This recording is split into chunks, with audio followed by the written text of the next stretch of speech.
The girl didn't even have time to escape before the cold wave instantly turned her into an ice statue, forever frozen at her most charming age. The young surfer was still stylishly dog-paddling back to shore, completely unaware of the blinding white cold front sweeping down from the sky. In the next second, the freezing air turned him stiff as a board. Seeing the cold wave creeping toward the shore, Mark hurriedly grabbed his daughter and fled for their lives. But as soon as the front reached land, its speed of spread increased dramatically. Father and daughter burst into a sprint, dashing into their car just in time. Mark quickly turned the car around and slammed on the gas. At the very last moment, they narrowly escaped the cold's grasp. While fleeing, Mark contacted a friend at the early warning center, telling him the cold front had already reached the beach. 2 students had just died, and now the icy wind was racing toward the city much faster than anyone had expected. His friend immediately reported the situation to his superiors. Meanwhile, the cold was chasing Mark's car with terrifying speed.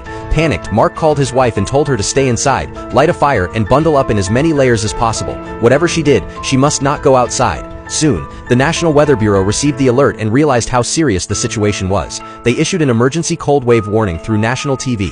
At the same time, people out enjoying themselves rushed home in fear after getting the news. They boarded up their windows with wooden planks and stayed inside, while schools hurriedly evacuated students, sending them home. Panic began to spread among citizens. Supermarkets were swarmed with people frantically grabbing emergency supplies. Products that hadn't sold in years were snatched up in minutes. Anything that could provide warmth became highly sought after. As people raced against time to survive the disaster, citywide alarms began blaring. The cold wave had already reached the coastal city. Residents who didn't evacuate in time ran in all directions in panic, but there was no escaping the beast-like cold front. Wherever the chill touched, skyscrapers were instantly frozen.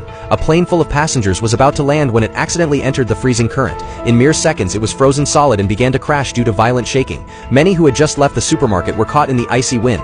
A shop owner watched in horror as people froze outside, but just as she sighed in relief for staying indoors, the cold snuck in through a crack in the door, and she too became a victim. One mother, wearing a hat, refused to believe the warnings. Instead of staying in the basement, she insisted on driving away with her child. The moment they finished loading the suitcase into the car, a cold wave swallowed them whole. Meanwhile, Mark and his daughter were still running as the cold chased them relentlessly. Fortunately, they finally made it back to the meteorological station. Just as they stepped inside, the cold front enveloped the entire lab. Thankfully, the station's lab was located dozens of meters underground, more than capable of withstanding the brutal cold.